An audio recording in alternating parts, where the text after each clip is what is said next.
This conference will now be recorded. So, welcome everyone. Thanks for participating virtually. I know many people wanted to participate in person, but just considering the uprise in positive cases, I just felt that it was better, at least for this round or this meeting, to do it virtually. And then maybe next meeting, hopefully we can do it in person and be all back together. So I hope everybody had a wonderful holidays and is having an awesome new year. So I'm just gonna run down the attendance list just to make sure that I got everybody. So if I call your name, just say here, please. So Jan Allen, Sue, Brandon, Here. Harry, Here. Stephanie, I know Here. you're on me. Ernie. Thought I saw you, Ernie. Dylan, I'm here. Hey there. welcome, Dylan. Thanks. Cynthia, Grizzle. I'm here. Mike, hi. Mike Hertigan. Marjorie. Here. Scott Lehman. Erica Moulton. Liz Nail. Here. Nadine. Here. Paige. I am here. Hey, everyone. Hey. Dr. Porter. Namaste. Namaste, Dr. Porter. And Christine. Okay, well, pretty good turnout. Thanks, everybody. I also just want to welcome to the CAC our newest applicant or newest CAC member, Blake Poole. His application is linked in the meeting agenda if you want to look over it. But I see that you're here, Blake. So if you just want to unmute yourself and tell us a little bit about yourself and why you're interested in being on the CAC. Sure. Thanks, Sheila. Hi, everyone. Blake Poole. I am a fifth generation Floridian, but I've been gone for over a decade in various places, New Orleans, Pittsburgh, and Boston, and just recently moved back with my wife here to Tampa. My family vacations were all on the water here in the Tampa Bay area and fishing. So to me, this is something near and dear to my heart. And so when we moved back, I wanted to find a way to give back and help with this cause and found the CAC. So reached out and thank you for taking my application. Well, welcome. We're really excited to have you and help to grow the CAC with more passionate people. Thank you. So with that, are there anybody else want to say anything before we hop into presentations and get the meeting a rolling? Okay, hearing nothing. I am going to pass it over to Sarah Grazi and Kristen Kusek from USF. They were awarded one of our Bay Mini Grants last year to develop a Guardians of the Golf program. So without further ado, I'm going to pass it over to you. Sarah, do you want to be the presenter or Kristen? Okay.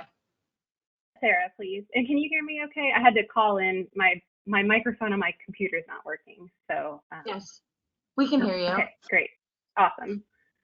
So I'm just going to make you the presenter.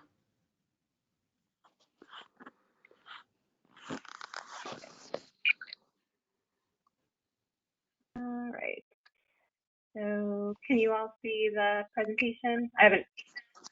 Yes, we can. Yep. It's still in editing mode though. Perfect. Perfect. Okay, great. Well, yes, so I can't see you all, but nice to virtually meet everybody. And thank you so much for inviting me to come talk about what we were able to do with one of the mini grants that you all gave to us. So alongside my partner, Kristen Kusek, who is also here, we have been working to develop a coastal and human resiliency focused STEAM program targeted at underserved youth, which we call Guardians of the Gulf. So before I delve into the booklets, which were, what was funded from the mini grant, I do want to explain what Guardians is. I'd imagine most of you haven't heard of us before, but so why did we want to develop Guardians and why now? So I'm sure I don't have to tell any of you that our coastlines are changing, and they're changing really quickly. And we're going to need everyone at the table, to figure out how to deal with it, to, find the most innovative solutions. And we need basically all hands on deck. But unfortunately, not all hands are on deck. Underserved youth in particular often don't have strong STEAM or STEM programs, and especially when it comes to environmental science, there's not equitable access to those things. So what Guardians seeks to do is to kind of, take that step towards better accessibility. And so our vision with Guardians, kind of the big picture here, is we want to create a connected community of Guardians who, through learning about the science and understanding what coastal change is, will feel empowered because they understand what's going on to, their homes and where they love to be, and know how to take action. So, it's not just all doom and gloom, and are excited to pursue, STEAM in their careers if they want to. And so the opportunity here is vast, and we're one of many STEAM STEM programs for sure, but I think that Guardians offers something really unique for the Tampa Bay area and possibly beyond. So as I mentioned, environmental themed programs are really critical, but the access to them is lacking sorely for underserved youth. And we want Guardians to be something that's a little more sustained and longer term. One-off camps and day-long things are great, but to really develop that sense of stewardship, you need something that's more sustained. And especially when we're talking about trying to inspire kids towards STEAM careers in coastal resiliency or marine science. And this is also important because it helps make sure that they get to take advantage later on of a career sector that's going to grow significantly in the coming decades. It's already been growing. I'm sure that more and more jobs have come online even just in the past year related to coastal resiliency. And that's anything from education about it to the action to science. Obviously, engineering plays a big, big role in that. And kind of from a more altruistic point of view, all youth deserve to have this as an option later in life, and to know that it's a viable career. It's something fun to be interested in. And so, so our program is taking a first step at that. We are working with younger kids, and I'll get into the details of the program. So, we just want to make sure that the playing field is level. And to our knowledge, Guardians would be the first program of its type and structure in Florida and the Southeast, and possibly beyond. And so we are still working to actually build out the full program, but the basics of what we envision Guardians being is we want it to be a really kind of fun first thing. We envision this taking place over the summer because we're working with informal learning centers, which, the time when you'd have the kids most captive for a longer period of time, like we said, we want this to be a sustained effort and not just a one-off. So a 2-week period of time is hard to find anywhere else but the summer. And we want it to be gamified and fun first because it can't feel like school. That's not where they want to be, during their summer break. And we are targeting, as I mentioned, youth ages 7 to 10. However, our primary partner in this has been the Boys and outside the Suncoast, and they've told us that the content will be scalable for kids up to 13 as well. Just depends on who's there at what time. And we are absolutely not here to reinvent the wheel. So even though Guardians has its own unique look and feel, and we have our framework, we want to partner with as many people as we can, leverage what already exists. We will have certain elements that are ours, such as the activity booklets, which I will get to in just a second. But we want to find basically the best of the best, and we want to put a nice bow on it. And when I say best of the best, I mean what's fun, hands-on, impactful. And so kind of searching those out, as well as creating when we need to. That's what we're working to build right now. And what makes Guardians unique is that we want it to scale. So as I mentioned, we're working primarily right now with Boys and Girls Clubs of the Suncoast, particularly their Royal Theater location. But we're kind of working with them so that we know what resonates most with our target audience. But we want it to scale to all informal learning centers, whether that's at YMCA camps, Boy and Girl Scouts, museums that may run camps. But all of our content will be free, available on our website, and so even formal educators could use it. And beyond scaling in audience in terms of who's using it, we also want to scale geographically. And so, it's called Guardians of the Gulf, and so we're starting in Tampa Bay. Eventually, we want to move out to Florida, and then, to the Southeast, and then beyond. And it's not a stretch, what 2/3 of the Gulf drains into or 2/3 of the US drains into the Gulf of Mexico. So even kids that live in the Midwest may not realize that they also have to be guardians of the Gulf, but that's kind of our long-term vision and goal in terms of our scalability.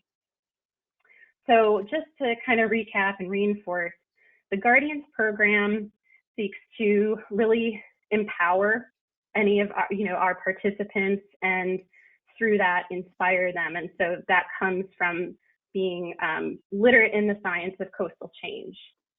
And then once they understand what's happening, hopefully inspire them to want to protect their natural environment and create those feelings of stewardship, and show that there is tremendous opportunity. And so what I'm going to delve into now, what you all funded so graciously, was a critical piece that we really, really needed for this program. So through the Bay Mini Grant, we were able to develop these activity booklets, which I believe are linked in the agenda. It's also on our website, which I'll show the URL at the end. But so we ran a mini summer camp to pilot some of our activities and content in July of last year. And we were missing a take home, a key. We were missing a key element to reinforce the concepts we were teaching, as well as introduce some of them. And like I said, we were missing a take home thing that the kids could share with their parents and their relatives, and to keep the fun going longer than just when we were there for that mini camp, which was 3 days long. And so that's what these activity booklets allowed us to do. And so on the left there, those are a couple cutouts from the booklet. So there's a combination of activities and coloring pages and little mini action projects. And so I'm going to scroll through them a bit in a second, but before I do, I just wanted to shout out to our design artist. So all of the branding and the wonderful artistic elements that made the booklets come together, we couldn't have done them without her, is our artist Tessa Wilson, who's on the left there in the white shirt. So she owns the Wildflower Press, and she we started working with her when she was a student at USF St. Pete in one of the graphic design courses. So we're continuing to work with her now to keep building out all those elements, and that's what really makes it engaging. That's part of the fun, right? It has to look fun, so that's a big part of it. So hopefully this works, but I'm gonna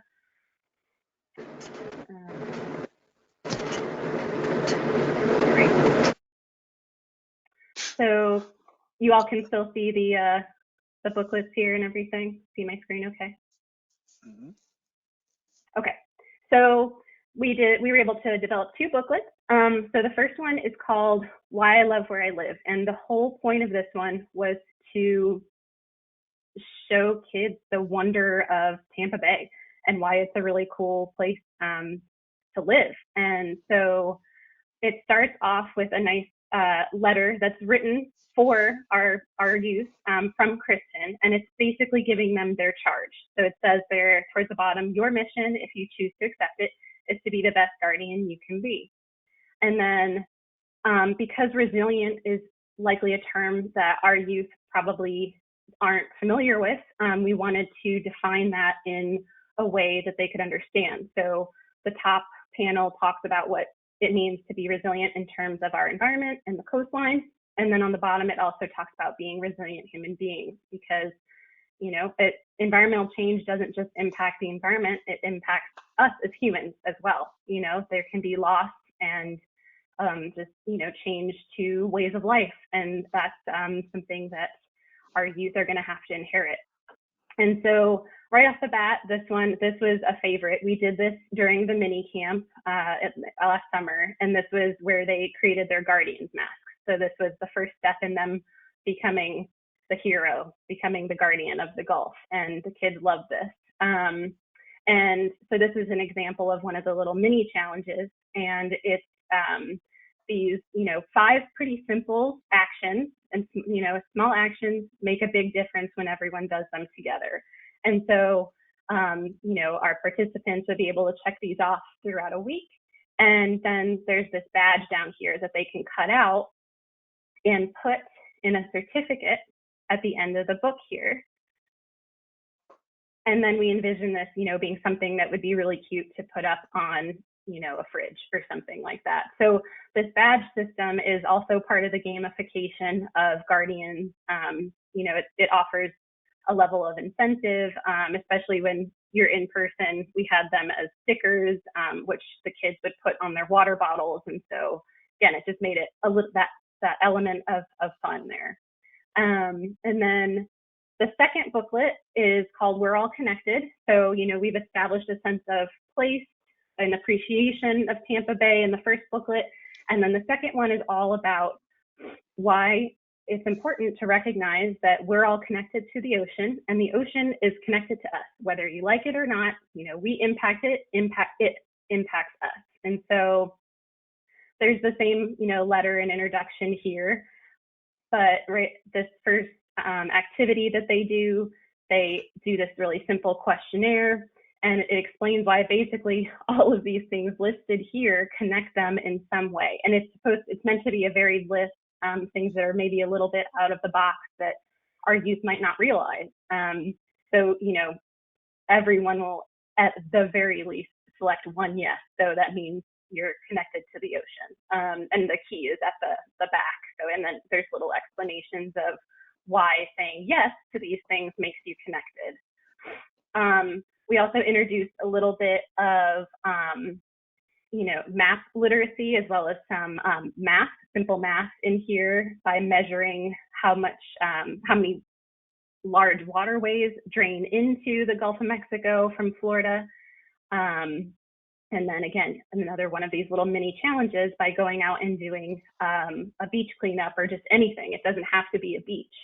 Because again, all these waterways, especially in Tampa Bay, are connected and they flow out into the Gulf. And so we need to make sure that not just the beaches are clean, but everywhere else as well. And so let me go back to here. All right, so I'm back on the PowerPoint, hopefully. So the mini camp was a fantastic success. And like I said, the booklets were just really helped us run a good, solid camp. And the kids had so much fun. The first day was at the Royal Theater, and we used the booklets there, and they got to take them home at the end of the day. But so we introduced them to coastal resiliency, what being a guardian is. Then on the second day, they went to the Tampa Aquarium. And then on the last day, we took them to Clam Bayou, which is our education facility down in South St. Pete. And they learned how to be the scientist that day in the morning, where they did different stations. And then they also did a beach cleanup in the afternoon.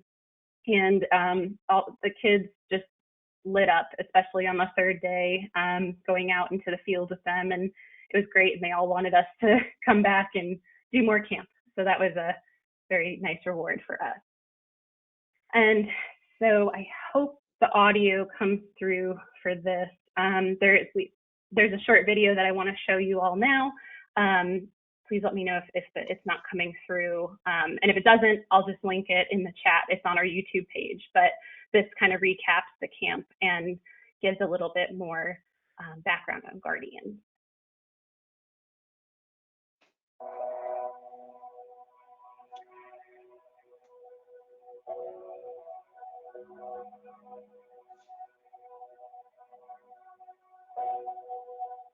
There's no question that our climate is changing, and we see it every day. Its impacts on the planet and certainly our coastline. Sarah, can you turn it up a little bit? A number of So that's as loud as it'll go. STEM and STEAM related jobs that our youth will have access to one day, because we're going to need engineers, communicators, land managers, planners, you name it.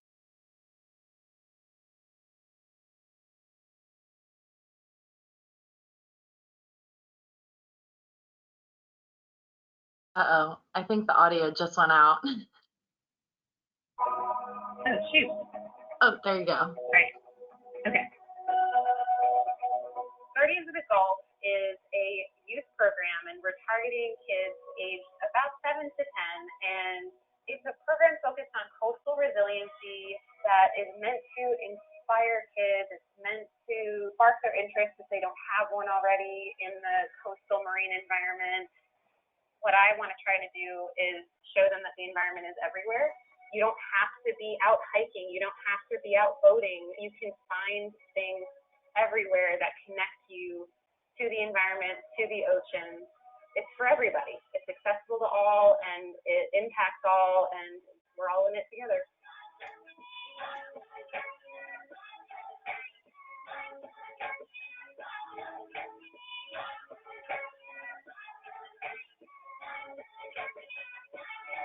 Even though we live in a coastal community, many of these kids have never even been to the beach, let alone understand what types of issues are impacting our beaches in our community.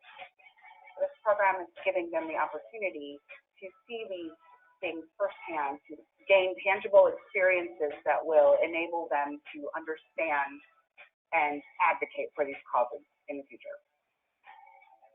I have been in the Boys and Girls Club since about 2013. I started off as a camper, and now I am a junior staff where I help out the younger kids, assist the other staff with any other needs they may have. So this is an amazing opportunity for the kids. They get to learn about the different marine sciences and the different animals and birds and insects and stuff they have in their own backyard that they didn't even know existed. Personally, I love this program because when I grow older, I would love to be a marine biologist where I study animals and fish behavior.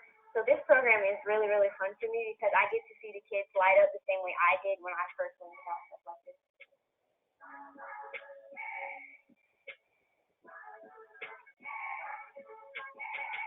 The Guardians of the Gulf program involves a lot of different individuals, a lot of expertise, and as always, money. We need commitments of resources to make it happen. Everything from creating the wonderful hands-on activities, the curriculum that backs this up to make sure that these are learning experiences for the students, the instructors and the teachers to work side by side, so the kids are in small groups where they can really engage with the content. And then to provide places, whether it's electronic, virtual places, or physical places.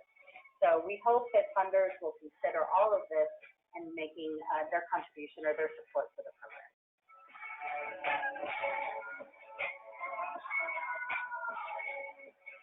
The Guardians of the Gulf is the only program we know of that meets kids where they're at, helps them to understand the issues that are faced in our coastal communities and how to be better stewards of it in the future.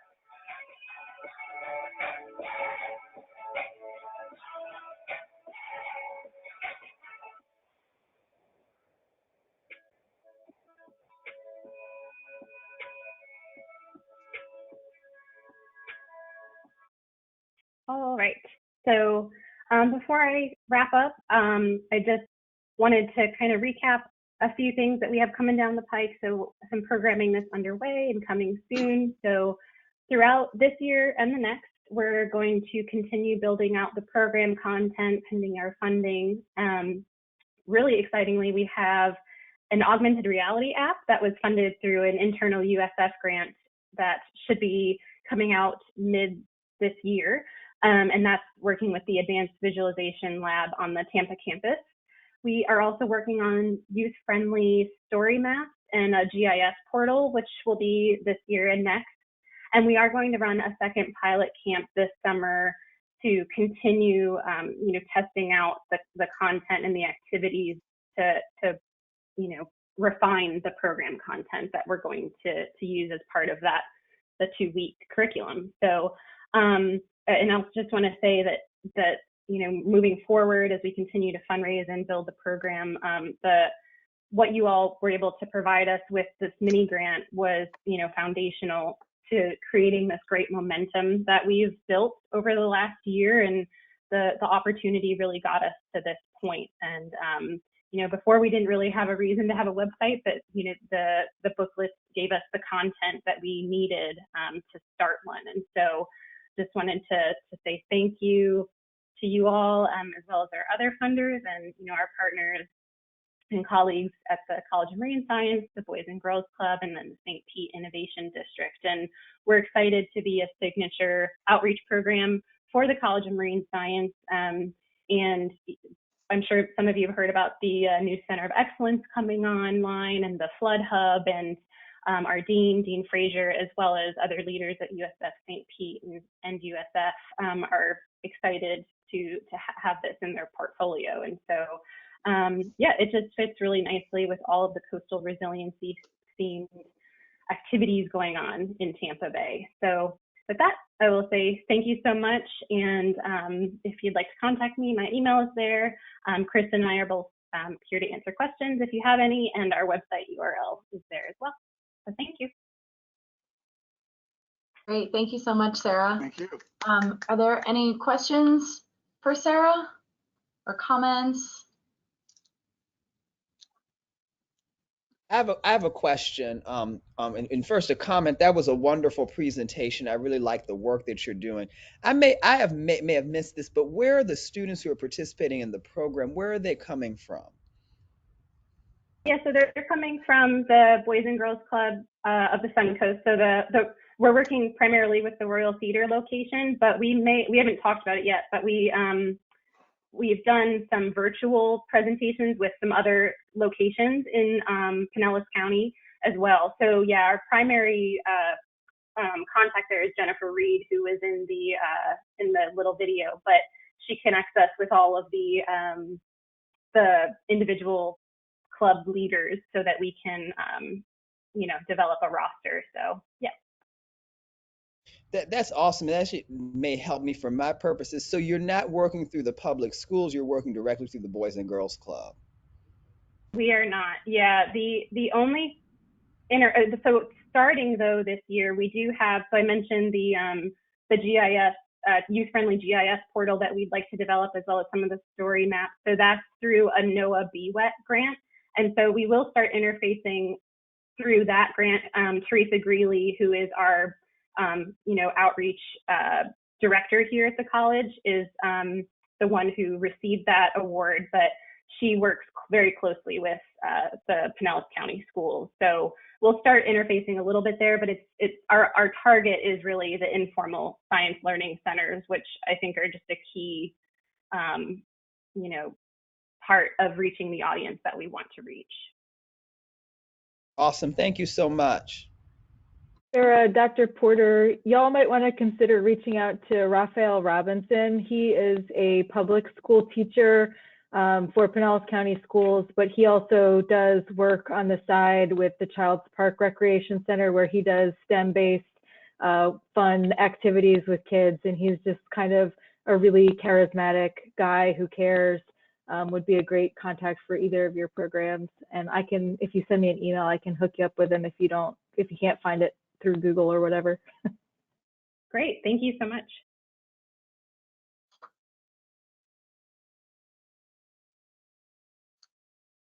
Are there any other questions, comments for Sarah or Kristen? The money appears to be well spent. Glad to hear it. Thank you. I'm curious if any CAC members have thoughts about the virtual reality kind of experiences. It seems like a lot of people are beginning to invest that way. If you had questions or thoughts about that.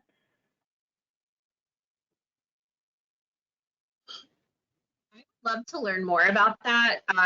KPD is looking at doing some things like that with our hospitality program and interacting with hotels and their guests. And it's working with some professors from the hospitality program at USF and Tampa.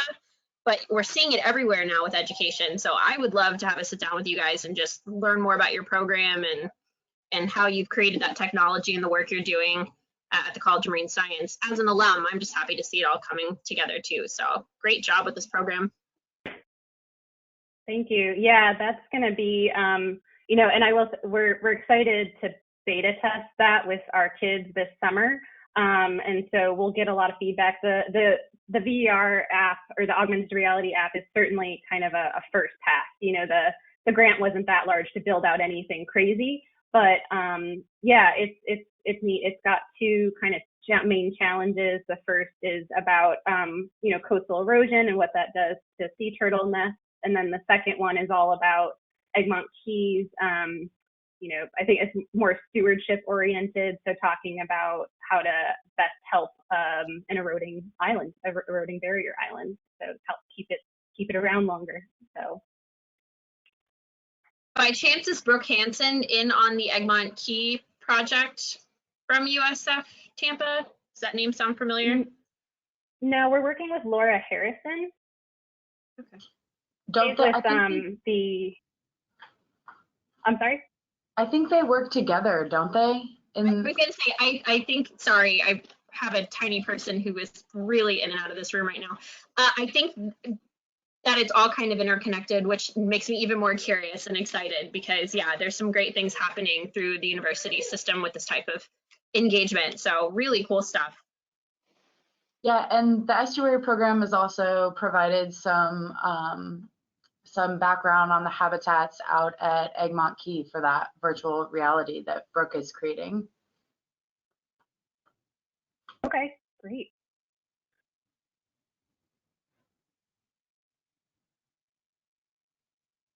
Cool. Well, thank you so much. We loved your project and we hope you think about us if you need funding in the future. And I just want to say kudos to you guys for getting this project off the ground in the middle of the pandemic. I know that it was very challenging for you to be able to bring people together. So kudos to you guys for getting it done. Thanks very much. Thank you, everybody. Thank you. Thanks.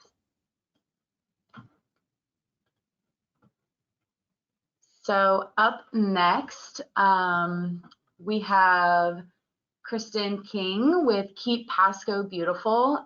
Kristen, are you ready if I pass the screen sharing to you? Yep, I'm good to go.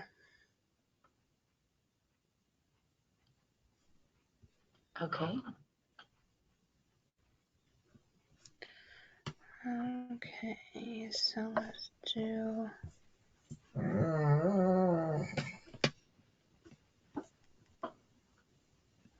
So just to give you guys a quick background, Kristen did a litter prevention project. Can you see my presentation?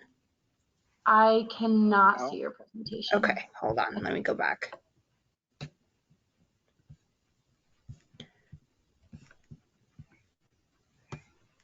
Okay.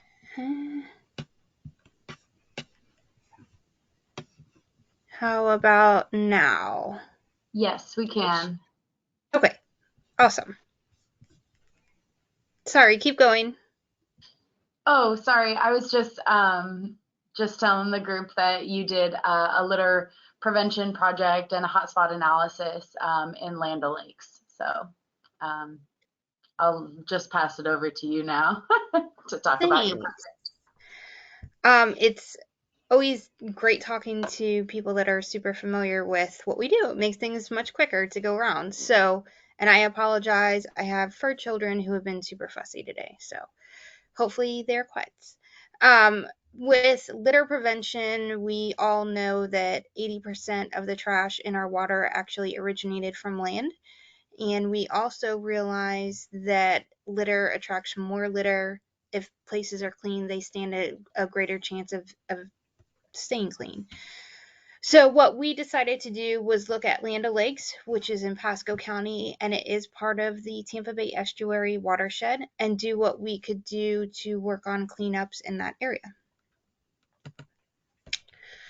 Keep Pasco Beautiful, we are a 501c3 environmental nonprofit. We are a Keep America Beautiful affiliate. We actually are turning 30 years old this year, so super exciting. The purpose of this grant was to clean up litter in Land O'Lakes to prevent it from entering the Tampa Bay watershed. We were going to do this by doing 4 community cleanups. We were prioritizing roads that needed to be dealt with and hoping to increase our participation in the Adopter program. Maybe you recognize that one person standing in the back there by a shopping cart. We had a Give a Day program on February 6th where 20 volunteers picked up 2,000 pounds of trash. It was disgusting. And we found random buckets of we don't know what, because we were not brave enough to open those buckets. But Lake Patience is an area in Land O'Lakes that it's a road that's just notorious for dumping and very trashy. So that was our first cleanup of the year. We then had the Great American Cleanup, where we had 19 volunteers come out. We struggled in this process just because of COVID, and people were leery about volunteering. We just didn't have the turnout that we typically would or expected to have, but we did our best in the times that we had. People were still interested in coming out, which was good. They still wanted to have a positive impact on the environment. A lot of people looked at the cleanups. It was interesting. The world was kind of crazy and spinning out, but they felt like participating in a cleanup was something that they could do to help and do something as a family together for the greater good. This year was the first time ever we did a World Oceans Day cleanup. We only had 2 locations. We did one on Anclote Gulf, and then the other we focused in Land O'Lakes, with a total of 59 volunteers and almost 1,500 pounds of trash. This one was a little bit more difficult to do as well because it was on a Tuesday, and not everybody can volunteer on a Tuesday, but we got a lot of really good positive feedback from it. For our coastal cleanup, this is normally a larger cleanup for us anyways, and in the Land O'Lakes area, we had 129 volunteers for this one. We were lucky enough to have 4 new Adopt-A-Road groups that started in Land O'Lakes with us this year, which are listed below. These are some of our final metrics of the community cleanups that we did, the new Adopt-A-Road groups, along with our existing Adopt-A-Road groups. All of the funding that we received from you all through this grant, what it did was it actually provided supplies for us. So we had trash pickers, the trash bags, safety vests, and disposable gloves for volunteers for picking up the trash. So I am super proud to say that in total of all of our cleanups, our new Adopt-A-Road groups, our previous Adopt-A-Road groups, and this is all just in the Land O'Lakes area, we had a total of 393 volunteers, almost 1,200 volunteer hours, 8,400 pounds of trash, 20 cleanups, which again, I think this says a lot in the fact that we were in the middle of a pandemic and things were definitely crazy. And that's our litter cleanup information. I'm gonna hit stop sharing now and go back. Does anybody have any questions for me? Thanks, Kristen. As part of your project, you guys said you did a hotspot analysis to really target which roads you were going to do prioritize for your adopt a road. Do you want to talk a little bit about that and kind of like how that process went? Sure. We actually had some interns that we've actually been utilizing interns through USF Global Sustainability Program. And so one of our interns, her name is Nona, she's actually from Land O'Lakes. So she went out along with some of our board members and they assessed what roads. It's a little bit difficult because Keep Pasco Beautiful was working with Pasco County Public Works. So even though there are some state roads like State Road 41, State Road 54, those we can do work with on cleanups, but we can't really do anything through the Adopt a Road program because it does have to be a county maintained road. So that's how we assessed. We made sure that they were either arterial or collector roads and would also be safe for volunteers to pick up trash. That's another problem that we've been running into, especially out in Land O'Lakes. There's not many sidewalks. Some of the roads are very narrow, so it's difficult to actually have volunteers that go out there to do the litter cleanups. So we kind of prioritized it based on the type of the traffic that was going on, the amount of trash, and then safety as well. Great, thanks. And then one other quick question, just because I'm nosy. The World Oceans Day cleanup, you said it was on in Anclote. Did you end up doing a dive cleanup out there, or was it like a shoreline cleanup? We did a shoreline cleanup. We have not been able to do we've tried numerous times to do a dive cleanup and nobody feels that it's safe. It has to do with, there's some really strong currents out there. Anybody that's familiar with the Anclote boat ramp, nobody wants to go out of there unless you really know what you're doing. But between the very strong currents and not knowing what was on the bottom with fishing hooks and the water being very murky, they did not feel that. I talked to numerous dive groups and even though I could close it off, they felt it was just too much of a safety concern. Okay, good to know. But we are still hopeful that maybe even if we can't get it at that fishing area, that maybe there's another location in Pasco County that perhaps we did do on that Anclote, which doesn't have anything to do with Land O'Lakes, so I apologize. But we did do a kayak cleanup out of there. So that was going out of the Anclote area and then into those like little spoiler islands along Pinellas County. Mm-hmm. Do you ever do much work in the Hillsborough River part of the watershed or in like some of the district-owned lands or some of those things out like near Crystal Springs? So we've tried working with Crystal Springs in the past. It was just a little bit difficult pinning down schedules. They actually were an Adopt a Road group of ours at one point. That's another road. Crystal Springs Road is just very narrow. There's not much of a shoulder on it, so it's difficult because at that point you have to make sure that you're dealing with strictly high school kids or adults. We do some work out, but I don't think the Green Swamp is part of the Hillsborough River watershed. So we do some work out in Lacoochee and Dade City, and we also actually did some work out in Dade City by the Withlacoochee River. A lot of times we're somewhat based on where we have lead volunteers. So for coastal cleanup, we wanted to make sure that we had a Land O'Lakes site because we were focused on this grant to make sure we had 4 good cleanups out there.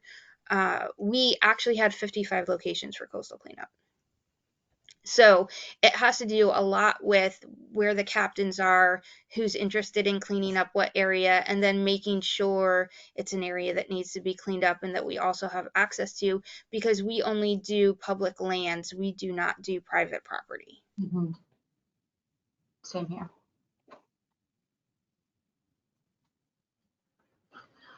there any other questions or comments for Kristen? I just want to say thank you so much to you all for supporting us, and we're really trying to do our best to prevent the litter from getting into the Tampa Bay, and it's good to be on calls with this with like-minded people who are all really trying to do fantastic things in the community. So thank you for everything you're doing. Thanks, Kristen. And I'll be in touch in the probably very near future about scheduling a give-a-day in Pasco. Yes, we love our give-a-days. Awesome, thank you.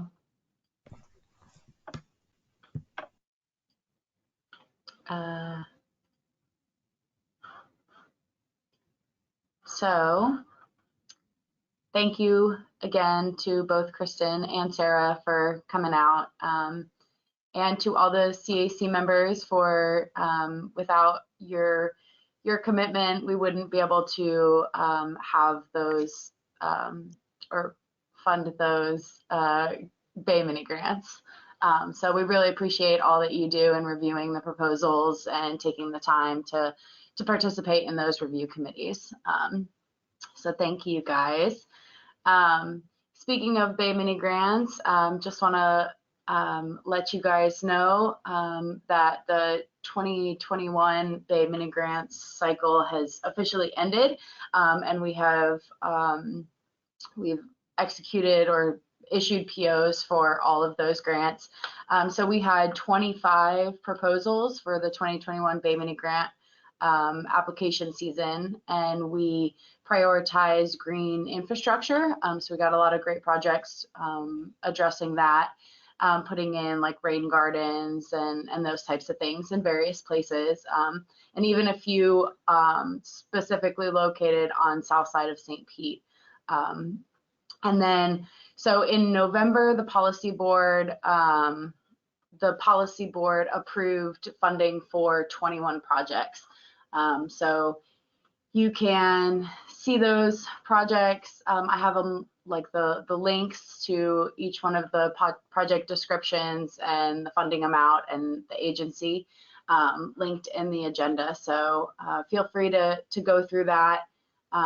So take a little gander at all the amazing projects you guys picked out this year.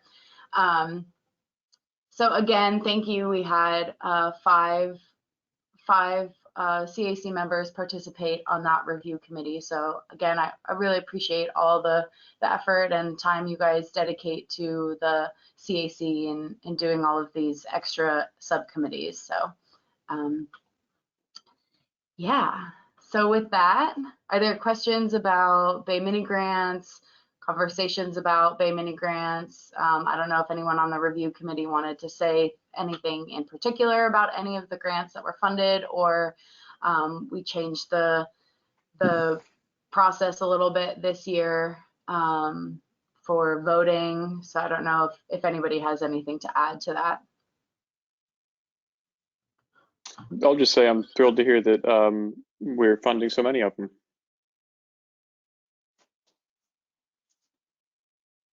Thanks, Dylan. Hey there, this is Cynthia. I just wanted to say I'm a newbie, and it was my first time helping out with scoring, and the process was super smooth and really enjoyable. I liked all the banter afterwards with debating, which ones to support and which ones deserved our attention. So it was a really neat thing to be able to participate in. So thanks. Hi, this is Liz. I agree with Cynthia. It was really well organized by Sheila, and on the grading system that we had to look over all the grants, because there was a lot to look over and read and decide. So she made it really easy for us to do so, and a lot of inspiring work being done in the community. So that was really nice to see.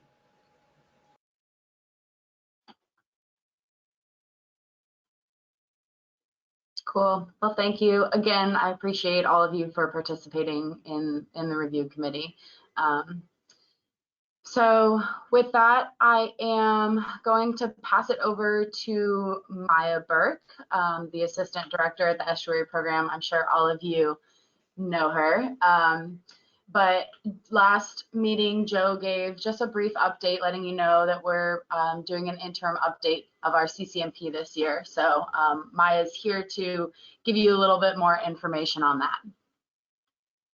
But not much more. I'm going to keep it pretty high level because I don't really want to bore you guys with all of our planning documents. But I do think that you all know how important the Comprehensive Conservation and Management Plan is to the work that we do at the Tampa Bay Estuary Program and that you all help us support in the community.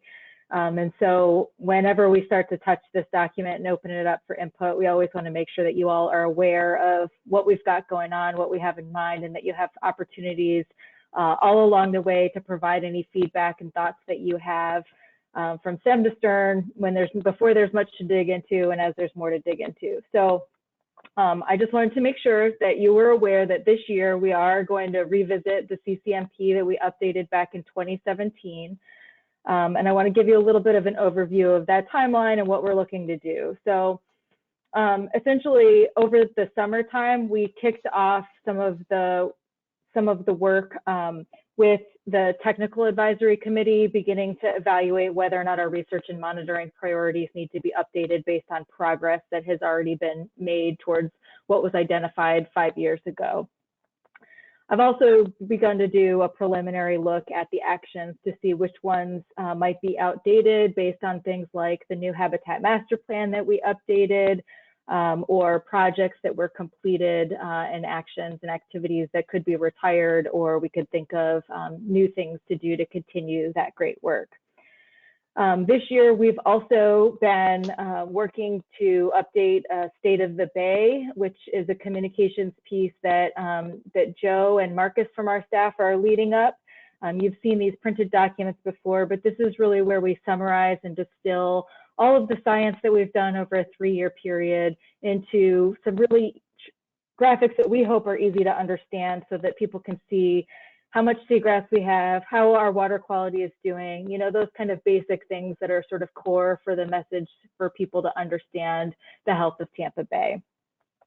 So those are all things that have sort of been in progress, but the latest development is that we did put out a request for proposal for technical contractor to help support the stakeholder facilitation and engagement part of this work and help with some of the writing so that it's not all falling on TBEP staff shoulders. So that RFP, the proposals were due last week, and we'll be evaluating those and providing a recommendation to our board. But we hope to get somebody on board pretty early in February to really roll out that stakeholder engagement process. And that's really going to help us look at things like updating the actions and having regular interaction with folks like you all and other members of the community to make sure that the things that you see out in Tampa Bay are the things that are reflected in the plan so that we can make progress to address those things or provide resources to support them. So really, to summarize the key tasks that are associated with the CCMP update, we want to update the action plans, activities, and the goals to reflect what we've done and accomplished since 2017. Based on some of the initial feedback that we heard from you all at your last meeting, but also from our funders at the Environmental Protection Agency, we want to look at ways to draft action plans and activities that specifically address environmental justice. We want to take the climate change action plan a step further, not just identifying risks and vulnerabilities, but also identifying those adaptation actions that we can implement to make sure that we don't lose the ability of our bay and all of the investments that we've already made in there to adapt to the effects of a changing climate. We want to do some basic things to make sure that it's easier for our partners to update and report on progress that they've made, because really our work is your work and the work of our local governments. And so that making that nexus seamless and easy is important to us. And then the thing that I really wanted to spend a little bit of time talking with you all about today is this idea of evaluating a potential study area boundary expansion. And so this is the part of the conversation where I'm going to be asking, I just really hope that you all would give me candid feedback and really think through some of this stuff with me. because while we were doing our strategic plan update back in 2021, this conversation of expanding the area in which the Tampa Bay Estuary program works came up, and there are pros and cons to this kind of consideration. So it's something that when we open up the CCMP, we can begin to address this question of should we serve a larger area or a different area. So this is the kind of time that we now need to process and get feedback on whether or not that's a good idea. And so that's why we're we've held on to that prior feedback and are opening it up now to others to kind of weigh in on.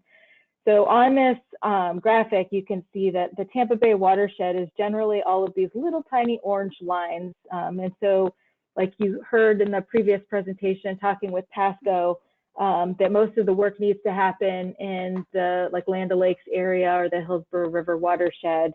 And that's because that's how our current study area is delimited. And so some of the conversations that we've had are these questions of, should we expand so that the Tampa Bay Estuary program serves some of the coastal portions of Pinellas County, like along Clearwater Harbor and St. Joseph Sound, and perhaps maybe the Anclote River watershed. And then our partners in Pasco County have also talked about the potential of expanding our boundary to include all of the Gulf Coast of Pasco County. So these are a few of the kind of starter topics that we have out there for consideration. We're not obligated to grow our boundaries or to change our boundaries, but if there's consensus in the region that this sort of change makes sense, we would love to hear your thoughts about it and provide that feedback to our management and policy boards so that we can continue to work through the process of amending those boundaries if that's the way that things ought to go. So I'm going to open it up for discussion now, just with the reminder that our management and policy board, they're both going to be meeting in February, so in the next couple of weeks. And I intend to have this same kind of conversation, a kickoff talk with them. And I definitely had this conversation with the technical advisory as well, and would really like to be able to provide your thoughts as part of the package of presenting it to our boards. So with that, I'll let the floor go over to you all, and you can tell me what you think, good, bad, ugly. Well, Maya, I have a comment about that. Certainly the waters in Tampa Bay interact with the Clearwater Bay due to the Gulf Coast connection there along the intercoastal waterway. So I've often wondered why it was so restricted.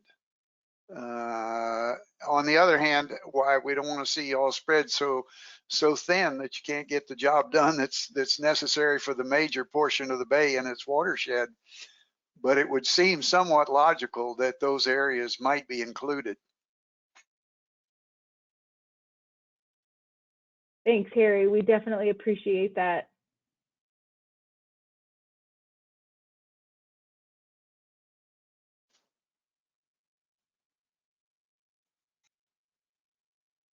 Hey, Maya, I'm assuming that all of those lines on there are basins or sub-basins. Is that accurate?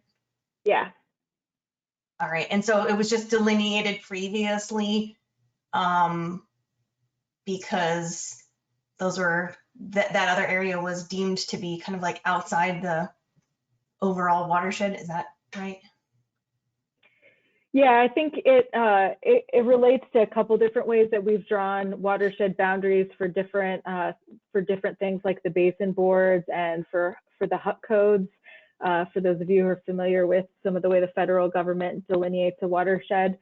So these are all they've been mashups of physical drainage patterns and like political things as well. So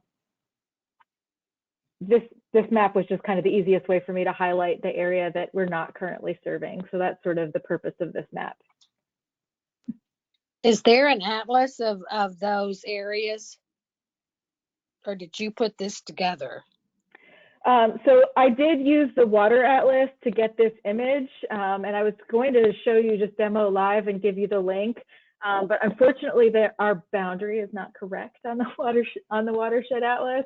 Okay. So it wasn't like, it wasn't a great one. So this actually, you can pull up on the water atlas, and you just have to know like which layers to click. But the TBEP boundary shows this area that we're not currently serving as part of our boundary. So. Okay. Well, I certainly agree with Harry about the interaction of the water and people that are traveling and across the areas and interacting with that water all over our areas. So. Yeah, so some of the things that a boundary expansion would allow for is our member dues are population based. And so if we added population to our study area, it would also add financial resources to the program. But as Harry mentioned, we don't currently have plans to expand staff beyond that, 8 to 9 people would be the biggest we would grow. So we would largely be doing it with the staff size that we have right now.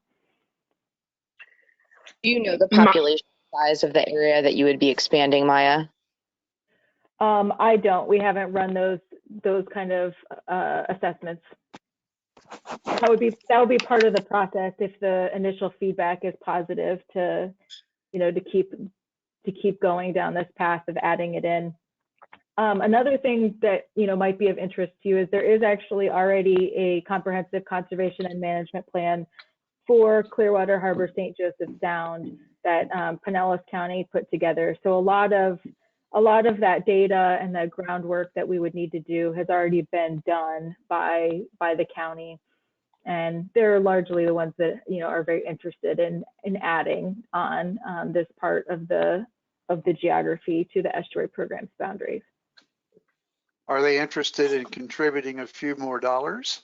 Yes, they are willing. They understand that that's how the interlocal is structured. Good. Hey, Maya, Dylan asked if there's other agencies or organizations that serve those areas because he's curious about overlap. So there's not a comparator organization that serves those areas, but there are some new partners that we've begun to work with.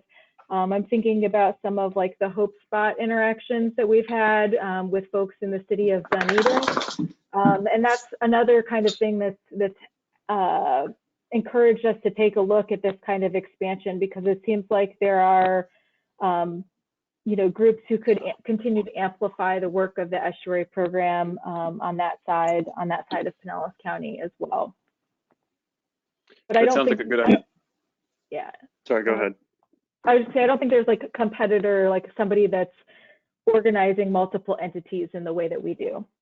Right. But it would even be an asset then if there's organizations who are serving there and can kind of serve as like a conduit. We can support their efforts locally. That sounds like a good idea.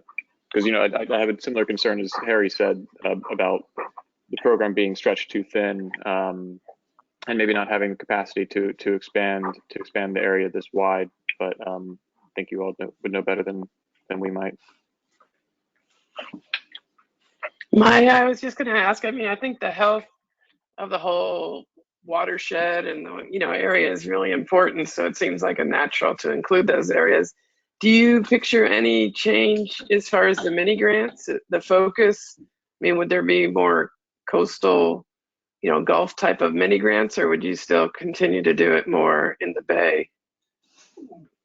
So I think if our study area changed, what would happen is that would open up those areas to be eligible for things like mini grants or Tampa Bay Environmental Restoration Fund grants. So I don't know how fast or how that might actually affect the mix of projects, but it certainly would make areas eligible that aren't currently eligible for those grant programs. Okay, thank you. Mm-hmm.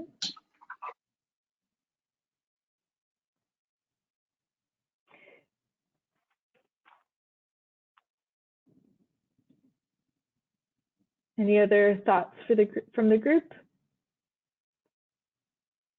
Now's your time to speak up.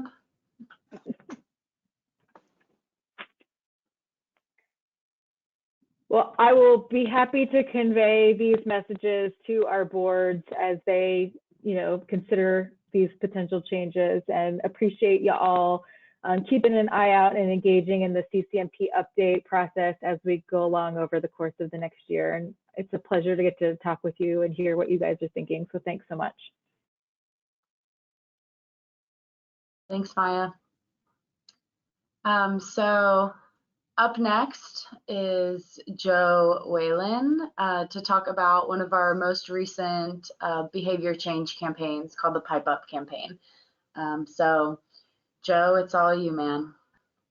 All right, give me 1 second here and I'll pull up my screen. Right. And Sheila, if you could just let me know that you're seeing that okay. Yeah, you're good. Cool. All right, well, yeah, it's great to see everybody again. Looking forward to when we might be able to do that in person. But for now, we're continuing with the virtual, and I'm going to give you a quick overview of the Pipe Up campaign. You might remember me talking about this some meetings ago. It's a social marketing campaign that we've been working on for some time, and we just wrapped up phase 1. So I'm going to talk a little bit about what that involved and a little bit about what we plan on doing in the future with it. So a little bit of background, the Pipe Up campaign, it was a social marketing campaign. So as I've mentioned before, social marketing campaigns differ from just general education or outreach campaigns in that they are informed by quantitative and qualitative research. There's a lot of focus on choosing a single audience, choosing a single behavior, and figuring out how to best market to both the audience and the behavior. This one specifically focused on encouraging homeowners and homebuyers to inspect, repair, or replace aging private lateral lines. And of course, the ultimate goal is to prevent sanitary sewer overflows, or SSOs, into the bay and its watershed. And that's a little bit of the creative materials on the right-hand side there. So Marketing for Change is who we worked with to develop and implement the campaign. So we tasked them with researching, designing, implementing, and evaluating the campaign. And those things included quite a few steps, but it starts with audience research, as I mentioned, figuring out who are the target audiences for a specific campaign, figuring out what strategy and tactics would best be used to reach that audience, then developing an actual plan. So this, the Marketing for Change here developed a 2-phase marketing plan, which includes targeting the audiences, their behaviors, and then the main strategies and tactics that they use to get themselves there. And then, of course, you got to implement the campaign. And so the execution of the campaign, creative materials, is the first step in doing that, creating the materials themselves. I'll talk a little bit more in a bit about some of those creative materials, figuring out how to distill the message, building partnerships to help amplify the campaign, and then one of the main things we did through this campaign was develop an online directory of local camera scope inspectors. So building out a place where our target audience could find out who's the best person to talk to about potentially getting their sewer line scoped. And then, of course, every campaign needs to be measured. This is often one of the harder parts of social marketing campaigns, figuring out what metrics are worth measuring or important to measure. And so Marketing for Change took a stab at that as well. So the goal here being to evaluate the success of the campaign through the media buy performance that they had invested in, and then also permit data for lateral sewer line replacements. So diving a little bit deeper into audience research, the goal is to understand the barriers and benefits to residential inspection, repair, and replacement of those aging sewer lines. So, as with any social marketing campaign, you want to figure out what are the things that are keeping somebody from, achieving the behavior change that you want, or investing in that behavior change, adopting it rather, and what are the ways that you can incentivize that behavior. So, the focus is on social norms, loss aversion, and any other thing that could be leveraged to help build that incentive. This methodology often includes rapid research reviews, things like focus groups, in-depth interviews with stakeholders and potential intermediaries, which I'll touch a little bit more on in a bit, and then more online discussion groups with residents.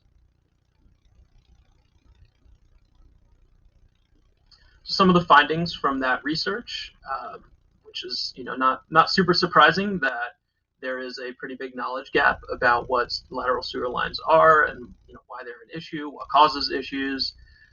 They also found that visuals are vital to communicating lateral sewer lines. This again is something that I imagine a lot of you could come to the assumption of. It's important to figure out how to effectively illustrate something that is underneath people's homes that they might not see on a daily basis. They also found that cost, the cost of a replacement, disruption and fear of the unknown, major barriers. This is a hard thing for someone to just decide to do on a weekend. And so building on that, figuring out how to lessen that hurdle by providing rebates would obviously be a really effective means of helping our audience adopt the desired behavior change. But we're still trying to figure out the best way to incorporate rebates when and if those become available. And then also they found that triggering events like buying a home or, worst case scenario, facing a sewer backup are obviously key opportunities. Like, strike while the fire's hot or the iron's hot, whatever that saying is. Trying to capitalize on those events to reach the audience would be an effective means of, again, encouraging that behavior change. And probably one of the most important things I feel they identified through this is the value that intermediaries play in acting as a bridge between TBP or marketing for change and the audience, the homeowners. And in this case, those intermediaries were plumbers and realtors. And one of the last interesting findings, I feel, reactants to individual lateral sewer line messaging, it tends to provoke people due to high-profile SSOs in recent years. And so this has something that's often referred to as a boomerang effect, or rather it can cause a boomerang effect where the unintended consequences of trying to persuade somebody can result in the adoption of an opposing position instead, because they feel like they might be being attacked, and it's not an individual issue, it's not their fault. So that's something to be careful of with social marketing campaigns in general. So the plan itself included some strategies, one of which was capturing the target audience's attention during those key events like the home buying process or when facing a sewer backup. It also included encouraging intermediaries to add lateral sewer line inspections and replacements to their regularly offered services. So those camera scope inspectors, figuring out how can we get them to add this service to what they already offer. And I think we found that a lot of folks do have that service. So just figuring out how to continue to reach out to new people and add them to that directory that we were building was a goal of this plan. So obviously increasing knowledge of lateral sewer lines, this was a pretty big target to hit among the target audience. So increasing familiarity with the issue itself, and then making it easier for homeowners to connect with the inspection services, again, through that directory that we built. And then, as I mentioned, promoting rebates when and if they become available. So the actual implementation started with this first phase, which was creating the campaign creative materials. We worked with Marketing for Change to build the web page out, which is live on our website. There's two web pages, one specifically designed for homeowners, and then another specifically designed for those intermediaries that can provide camera scope inspections. And on those websites, there are available downloadable print materials and a great animated video that's quite funny. It's also live on our YouTube, and a lot of the media buy went into amplifying the views of that YouTube video. I highly suggest checking that video out. You can see it on tbp.org. And then leaning on the value of those intermediaries to share our media. So all of these pieces of creative that we created, getting it into their hands so that hopefully they can share it, at those important moments where they're right in front of the target audience. Like I mentioned, that directory was a big part of the implementation, and then that directory's main goal is to connect the homeowners with accessible scope inspection providers in their area. And a lot of this was made possible through paid media. That's where a lot of the money went in this campaign. So those ads that existed on Facebook, Instagram, YouTube, Realtor.com, and native ads. Native ads are basically ads that you might see when you're using an app or when you're on a blog article website, and they kind of show up on the sidebar.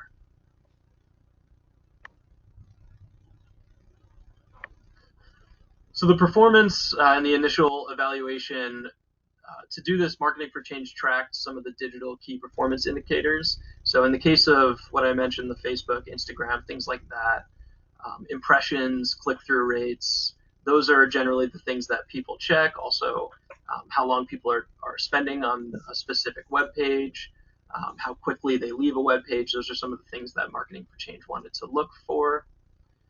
And according to Marketing for Change, in their most recent evaluation that they provided to us, we increased the amount of services that increase the amount that camera scope inspectors were able to provide that service, so building more of those relationships, increasing the saliency of lateral sewer lines in the region, and just creating general interest among the home buyers in camera scope inspections. So through those media buys, just amplifying the message, getting it in front of more people, and trying our best to pique the interest of people that might be buying a home and want to hopefully avoid this issue. So in terms of what comes next, phase 2, we're still internally trying to figure out what that's going to look like. One of the most important things is to establish what baseline data we've collected, so that if we do decide to reinvest in the campaign, which of course we're going to, the goal with these campaigns that we put out as an estuary program is to not just do a one and done sort of situation, but to figure out how to perpetuate them into future years and, ideally plan them seasonally and figure out how to fit them into the marketing of all of the campaigns, like Be Floridian, Scoop the Poop. So we really want to do a good job of creating that baseline data set so that we can look at that, and then next year when we do this again, we have something to compare our results to. When we do invest in this campaign, it will focus acutely, and this is on the advice of Marketing for Change, on the target audience itself, so a little less potentially on those intermediaries, because we've built up that directory and they can be there to lean on when we need them. But it might benefit us to focus a little bit more of the media buy directly onto the target audience, which are those homeowners. It might be beneficial to wait until rebates are in place. So once we have access to that and we can incorporate that into the campaign, that might yield some really positive results.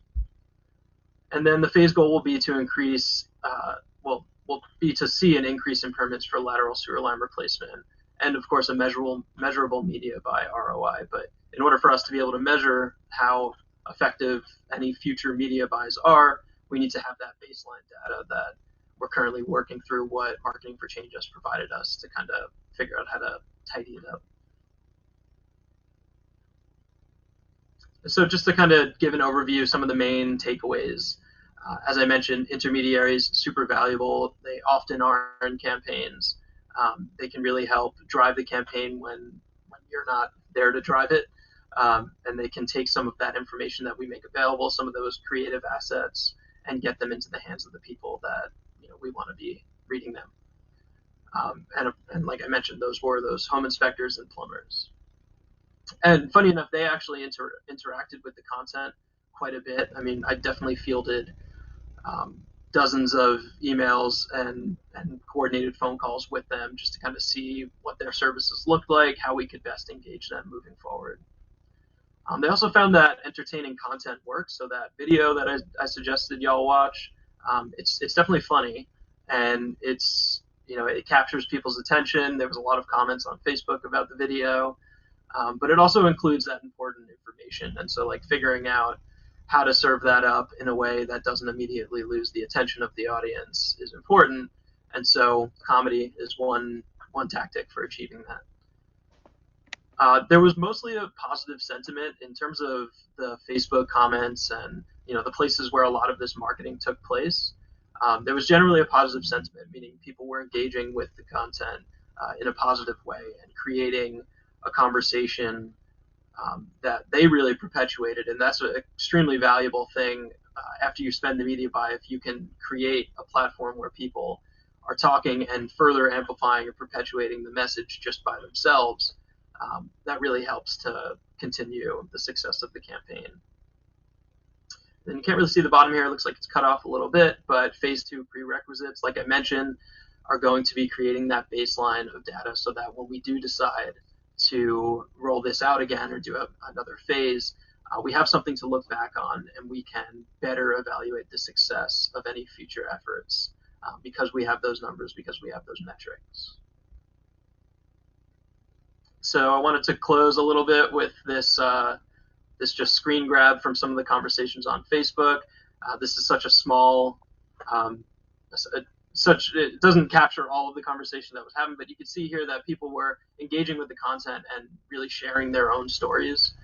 And, you know, it's kind of just going back to what I said earlier, like if you can create more conversation that is supported by the people themselves, the audience themselves, then it's going to help to amplify the campaign and keep those little subsets of conversation alive. And that's all I have for you. I'm happy to take any questions, and if I can't answer them, I'm sure Maya will be able to provide some helpful information. Thanks. Well, I did want to make sure everyone was aware that Gulfport has opened up their rebate program again. I dropped the link in the chat. So if y'all share that pipe up video and the link to their rebate to your friends who live in Gulfport, that would be awesome. Yes.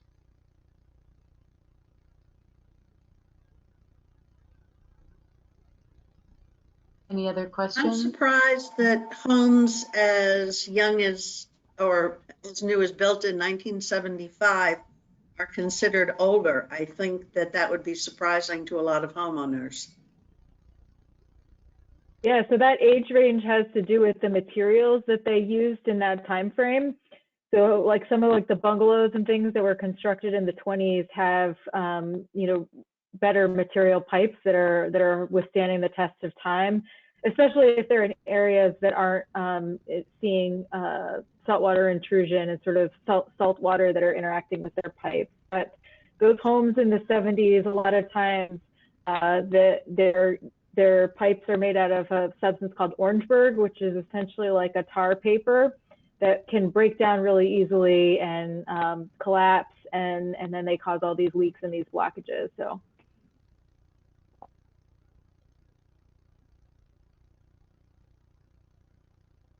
More about the materials than it is the actual age. It's just sort of one is a proxy for when they used those substandard materials.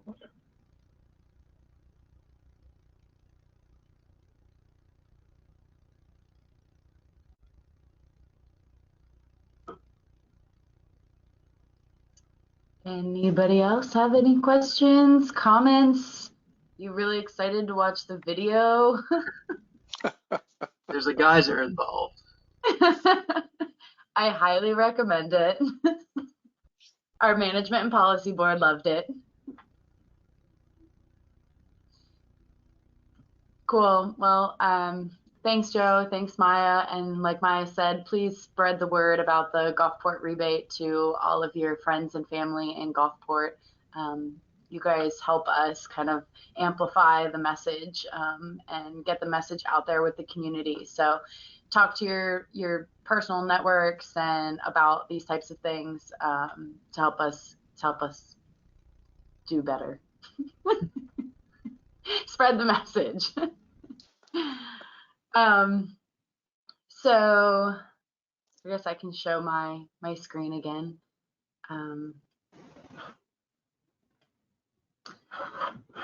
So now it's pretty much just to the point of announcements and CAC roundtable, an opportunity for you guys to provide updates and information that you want to provide to the group.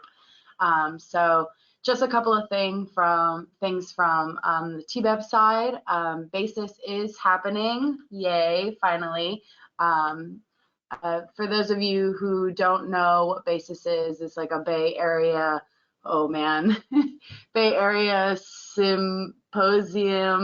Maya might have to help me on exactly what BASIS stands for. Bay Area Scientific Information Symposium.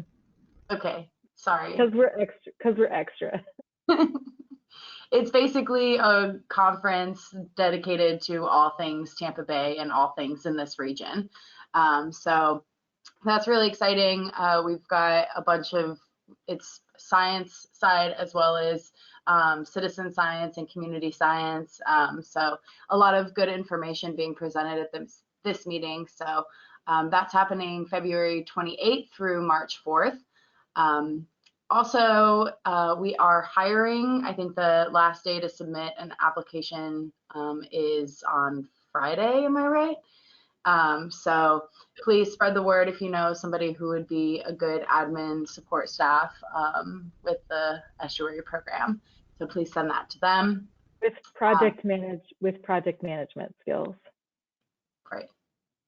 Thanks.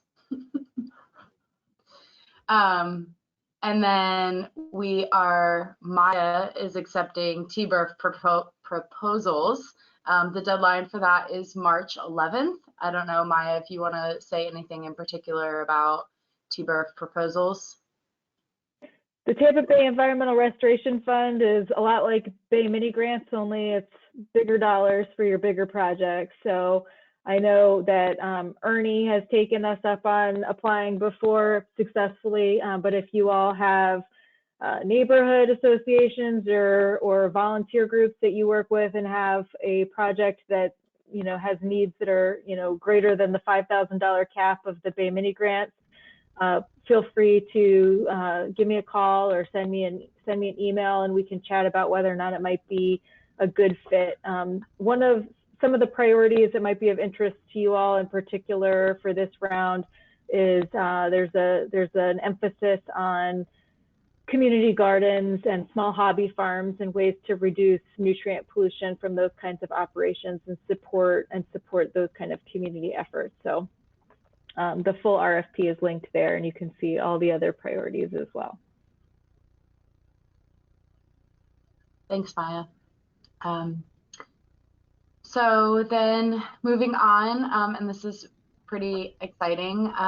We have been, as Maya mentioned during the CCMP update, we have been working on the State of the Bay, which is typically put out once every 3 years. So the last time we put it out was 2018. And basically the State of the Bay is just a document or a page on our website that documents our accomplishments and our progress on achieving specific priorities or specific goals that we've outlined for ourselves. So it's broken up into specific themes, and they're the main themes that are in our CCMP and kind of guide the priorities outlined by the program. But clean waters and sediments, thriving habitats, and abundant wildlife, and then informed, engaged, responsible community. So as Maya mentioned, Marcus, the Estuary program scientist, as well as Joe, have been kind of spearheading this, this effort. And so what's really exciting about this kind of new phase of the State of the Bay is that it's all done using open science products and open science tools. So these images and the text that you're seeing isn't just written up on a Word document saved on our internal drive, but they're actually interactive, and the data is pulled directly from our databases in-house, which are accessible by anyone on our open science our GitHub, sorry.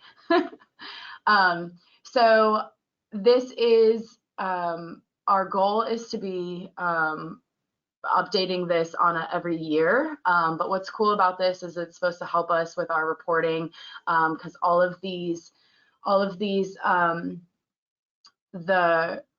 the graphs and the metrics that you see are updated automatically, and are directly connected to engagement metrics that we're tracking or water quality metrics that we're tracking in-house. So we don't have to separate those two things. So as soon as I have a give a day and I enter that 40 people removed 6,500 pounds of trash, that automatically updates to the State of the Bay.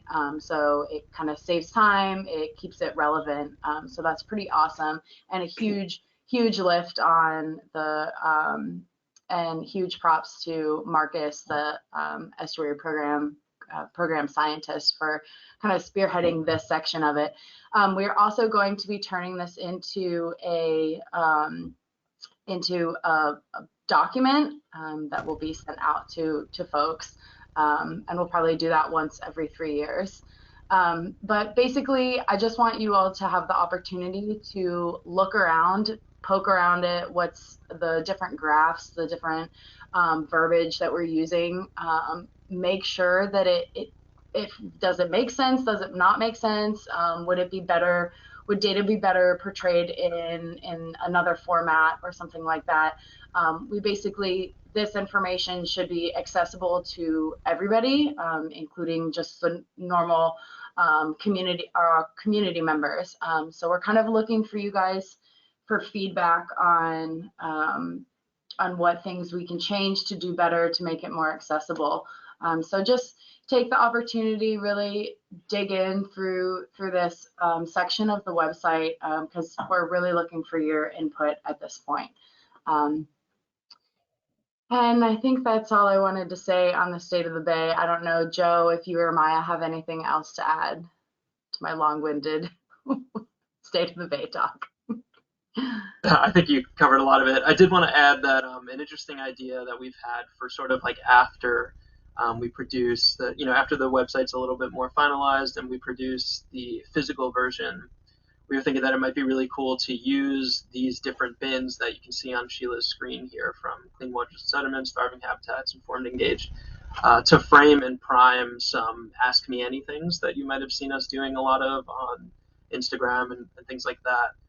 Basically just figuring out ways to use this information to frame some engagement with the community and try to get them to ask us some questions about these different topics. And so that might be an opportunity for us to talk with all of y'all about the best way to do that, or it also might be an opportunity for you to help us collect some questions, because if we don't get a good amount, we also value the questions that you might have. So. And I would just encourage you all to feel free to be brutally honest with us. Sometimes we do a better job communicating to scientists than we do to the public. And so you're our reality check, and you're not going to hurt our feelings. You're only going to make us better. So please take a look and be real with us. We're depending on you. I have a question, but I'm backtracking. The BASIS conference or whatnot, I'm already thinking of taking a whole bunch of students and Eckerd faculty to that. Does that cost money to attend? There is a cost, but we can connect you to Dr. Gary Rollerson, who is the lead on BASIS. We do have student scholarships available. Okay, and when we can also figure out the cost too, if necessary. That's perfect. This sounds really exciting. Please make that connection. I will do that. The cost is $125 for the whole week. That includes like field trips and meals and all that kind of stuff. Gotcha. Okay, fantastic. All right. We're excited you're going to be there and bring a bunch of students. And then the last thing that I had for you guys, keeping in line with our strategic plan and doing the things that we said that we would do in that plan. I just wanted to give you guys the opportunity to review and provide input to our community and outreach priorities for our upcoming work plan. So Joe and Maya and Ed and a bunch of us have been working together to try and come up with projects for the next fiscal year, which starts in October. So this is the draft, our draft project concepts as they stand now. Please keep in mind that these are very drafty, so this will change, and there aren't any funding amounts associated with it. It's just to give you an idea of kind of the projects that we are thinking about working on next year, and to give you guys the opportunity to review. Do you have input? Are we missing something? Should we be focusing on something else? Do you have any ideas? Those types of things. So just take a few minutes and review this, and then feel free to shoot me an email with your thoughts.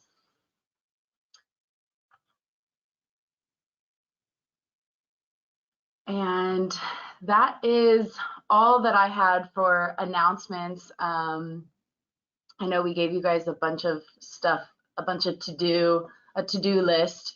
So I'll open it up to the rest of the group. Is there anything you guys have going on or anything you want to bring up for the benefit of the group?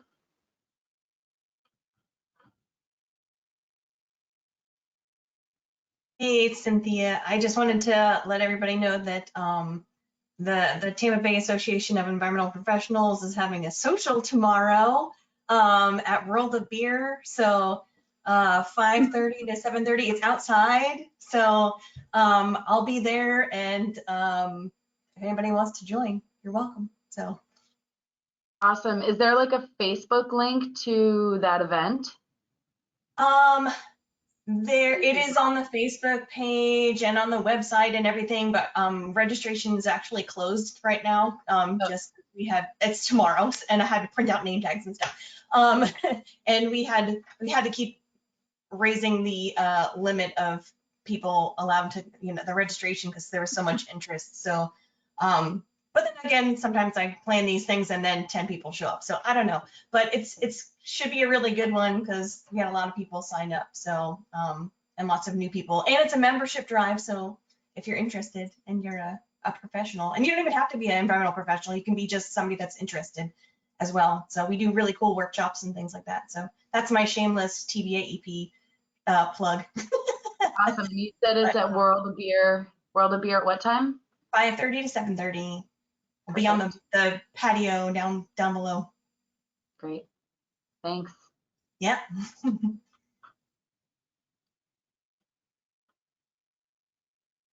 I can go ahead. I will apologize. You guys might hear Encanto in the background. KPD had a youth panel earlier this week, and I just wanted to thank TBEP for being present on that. Maya did a wonderful job representing the crew and talking to our youth and high school students about all the work that she does and how to get them interested in sciences in general. So thank you, Maya, for being on that panel. It was really appreciated. We are doing our volunteer luncheon next Friday, masks mandated, but if anybody's interested, we're going to be having our luncheon, which recognizes all of our wonderful volunteers each year. And we'd love to have you guys out. We also are kicking off the GAC in March. So anybody who's interested in doing projects for the Great American Cleanup, we'll be doing them all over the county from March to June, end of June. So we would love to have some more give-a-days represented in that and have people out and involved. It's going to be a great cleanup season. Hopefully it warms up, COVID goes away, so it can be as great as it's been prior to the last few years. So I'm happy to answer any questions. Would love to be doing some more partnerships. And, thank you.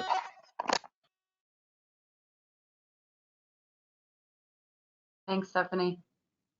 Stephanie or anyone else, please send me anything that is a volunteer opportunity where students can volunteer and get out into the community, or because they've been cooped up because of the plague. Please send that to me. Give a days, whatever it is, I'm sending it out to the Eckerd community. Bam. Awesome. We love it. Well, we have a bunch of give-a-days coming down the pipe, so mark your calendars. The most recent one or upcoming one is on the 19th, and it's a Gasparilla bead cleanup. It is land-based, it's not a water-based one. So we'll be meeting at Fred Ball Park right off Bayshore at like 9 a.m. to noon. So registration for that is open. And then on the 9th of April, we're going to have the Trash Free Waters Rodeo. So this is set up similar to a commercial fishing tournament where volunteers or participants will join in teams, and they will actually go out and pull out trash at specific hotspots around the bay on boats. So this is more of like a water-based cleanup, and then they have the opportunity to win prizes for different categories. So that's happening on the 9th, and then we have an Earth Day Bio Blitz, which is like a paddle event. We'll go out, citizen science folks will go out and paddle and record all of the plants and animals that they see along the shoreline. So it's supposed to help increase the data available for scientists on plant and animal populations around the Gulf of Mexico. And then the last one is on World Oceans Day, or the weekend after World Oceans Day, and that's a paddle cleanup at Terracea State Park Preserve. We'll probably add one in there with KPB since they're doing a big Great American Cleanup push. So, so just Sounds keep great. those in mind. Hope to see you guys there. So does anybody have anything else to add?